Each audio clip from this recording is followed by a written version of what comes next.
Y a raíz de toda la polémica por el recambio de los medidores, han surgido varias dudas. ¿Cómo serán esos nuevos medidores? ¿Cuánto gastarán? Queremos hablar de este tema. Estamos con Humberto Verdejo, quien es director del Departamento de Ingeniería Eléctrica de la Universidad de Santiago. Humberto, muchas gracias por estar aquí esta tarde. Muchas gracias por la invitación. Buenas tardes. Más allá de todo el debate político, de toda la discusión que se ha generado, queremos hablar contigo del tema técnico. ¿Estos medidores considerados inteligentes realmente lo son? Porque quienes sospechan, digamos, después de todo el debate que se ha generado acá, que puede haber aquí un negociado, que alguien se está favoreciendo, de que esto va a beneficiar más a las empresas que a los consumidores.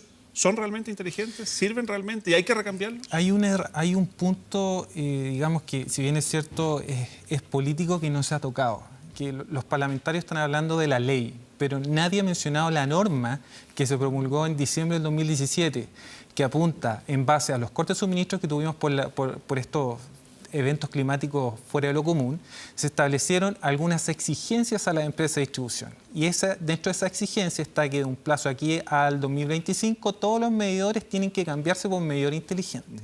¿Con qué objetivo? Mejorar y asegurar la seguridad de calidad de servicio, mejorar la respuesta ante un corte de suministro. Entonces, lo que estamos viviendo es un proceso absolutamente de desinformación, porque el medidor inteligente no es un capricho, es una introducción de tecnología en la infraestructura de distribución para mejorar la calidad de servicio a las personas. Ya, perdón, ¿y esto es algo que están haciendo ya otros países, que es otra de las dudas que también existen, digamos? En Europa esto ya no es tema. En Colombia tampoco no es tema. Lo que pasa es que nosotros venimos viviendo una legislación del año 80 o de la década de los 80 y por lo tanto la ley de distribución nunca cambió. ¿Y cuándo empezó a cambiar? ¿Cuándo aparecieron los problemas? Cuando se produjeron los cortes de suministro y quedó a vista del público la debilidad que tiene la infraestructura de la red de distribución. Entonces, ¿qué es lo que hace el regulador? Obliga a mejorar los estándares de seguridad y calidad de servicio. Y partamos en este caso por la introducción de medidores inteligentes. Claro, lo que pasa es que muchos pueden compartir ese mayor nivel de exigencias.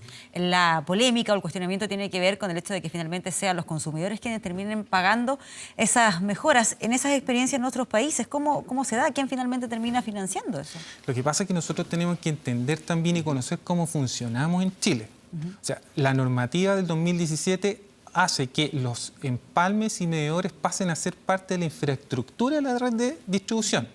Y por lo tanto, nosotros vamos a tener que pagar por el medidor de la misma forma que pagamos por un poste, por un transformador o por un conductor que está en la calle. Entonces, no podemos en este momento cuestionar la legislación vigente porque recién nos dimos cuenta y no podemos andar corriendo para modificar la legislación. Yo llamo en este caso, y aprovecho de tomarme la palabra, de hacer un llamado a nuestros parlamentarios a poner paños fríos. Yo acabo de escuchar que están en el Congreso interpelando a la ministra para dar explicación y proponer un proyecto de ley de aquí a mañana para poder resolver y sacar el costo del cliente a la empresa. Yo creo que es lo peor que podemos hacer en este momento. ¿Por qué? Porque legislar sobre la marcha, ¿qué produce? Esto. Si hay una responsabilidad de la sociedad en común, porque esta ley es de enero del 2018 y el reglamento es de diciembre del 2017 y recién ahora nos dimos cuenta de lo que estaba ocurriendo. Bueno, es parte de la discusión. Ahora, nuevamente respecto de lo técnico, hay algunas críticas y también algunos ejemplos que se toman desde otros países donde este sistema ya se ha implementado respecto de que estos medidores estarían registrando un consumo mayor al que realmente existe. ¿Es así? No, a ver, no podemos tomar casos que la gente publica en Internet. Yo creo que, sobre todo en un tema tan esencial como es la electricidad, que es parte de un servicio básico de la canasta de los chilenos, no podemos tomar experiencias que han descrito en Internet para hacer una generalización.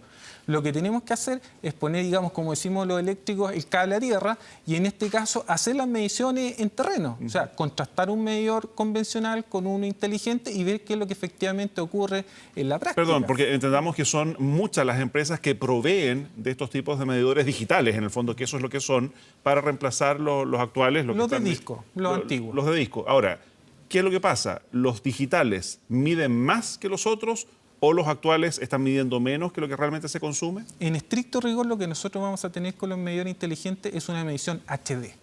¿Por qué? Porque el medidor convencional o el antiguo da un valor promedio en el mes. Y el medidor inteligente va a dar una medida de lo que efectivamente está consumiendo el cliente final cada 15 minutos. ¿Y eso en términos prácticos se puede traducir en alza en las cuentas de la luz? No necesariamente.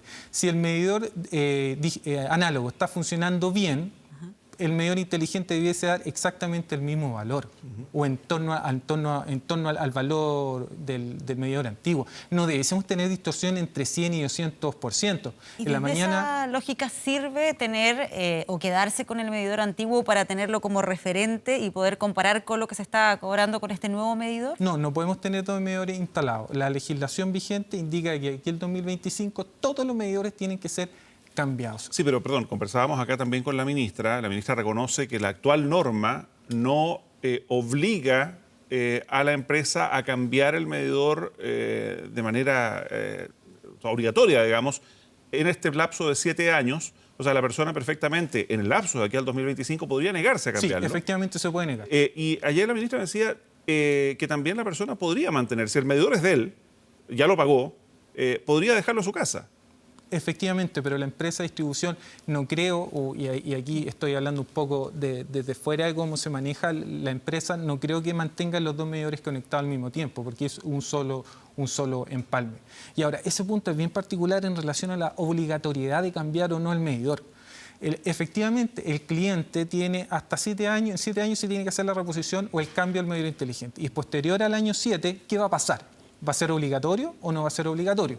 Bueno, en ese momento habrá que analizar la situación que está ocurriendo, porque un cliente que no cambie su medidor al año 7 no va a tener los estándares mínimos de la norma técnica para recibir suministro eléctrico. Ya, o sea, para aclararlo, porque lo habíamos visto en algunas entrevistas que había quienes planteaban que se podía dejar ese otro medidor como una especie de referente. Eso en términos técnicos, en términos prácticos, es imposible, porque es un solo empalme. Es un solo empalme. O sea, puede quedar ahí, pero no va a medir. Y en este caso no quiero parecer defendiendo al sector privado, sino que tenemos que entender cómo está funcionando la ley y qué es lo que nosotros mismos hemos aprobado. La ley obliga o establece el cambio de un medidor a un medidor inteligente con el fin de mejorar los estándares de seguridad y calidad de servicio. Ese es el espíritu. Entonces, esta crisis que nosotros estamos viviendo es prácticamente una crisis de origen comunicacional, porque no sabemos efectivamente o no entendemos o no comprendíamos que esta medida apunta exclusivamente a asegurar el mejor suministro al cliente final. Ya, ahora, hay también algunas dudas respecto de la privacidad de los datos, porque efectivamente estos medidores digitales más sensibles, como decías, van a poder registrar el consumo cada 15 minutos. Exacto. Y también algunos piensan que podrían incluso registrar cuando no hay consumo, cuando la persona está fuera de su casa, en tiempo prácticamente real. ¿Qué ha pasado en otros países respecto de eso, digamos, de la privacidad de los datos y del uso de esa información? Todos los protocolos de información van a tener que ser salvaguardados por la Superintendencia de Electricidad y Combustible.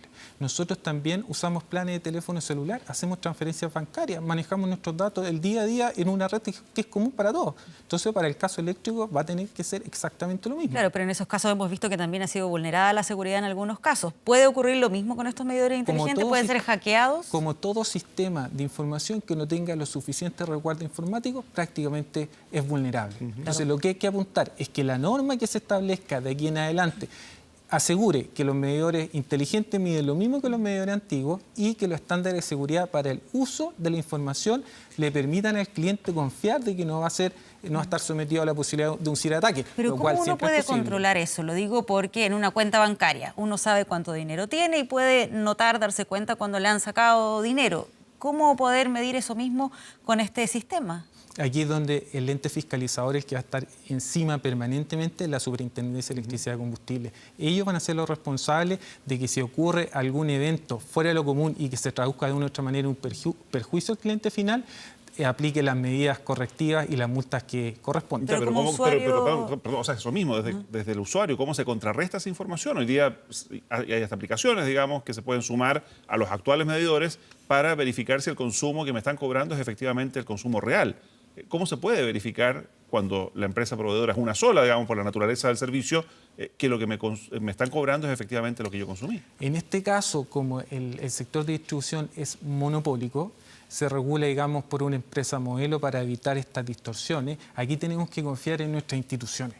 Y la institución encargada de fiscalizar el bien común del cliente final es la Superintendencia. Si me queda una sola duda, ¿este tipo de medidores inteligentes tienen una vida útil? Sí. Igual que los teléfonos. Si los teléfonos, ahora estamos entrando al 5G. Hay teléfonos que ya no tienen el mismo rendimiento por la tecnología. Con la diferencia que yo compro un teléfono pago de mi bolsillo, pero el teléfono es mío. Exacto. Acá es distinto. Y aquí, los medidores van a quedar ¿qué a ocurre? nombre de la empresa. Exactamente, y la inversión la va a hacer la empresa, ¿de acuerdo? Pero uno paga el a la medidor. legislación. No, pues. Lo que han dicho las autoridades es que cuando se hace el cálculo de la tarifa, se incorpora también ahí lo de los medidores, así como los postes y otro tipo de temas de infraestructura. Sí, pero no lo pagamos como un arriendo. No, perfecto, pero sí dentro de ese cálculo. El modelo económico vigente, tal de la misma forma que lo dijo el presidente ayer, es que el cliente final es el que termina pagando finalmente la inversión. Muy bien, pues, profesor. Muchísimas gracias por acompañarnos. Muchísimas gracias a Gracias ustedes. por acompañarnos. Muy buen día.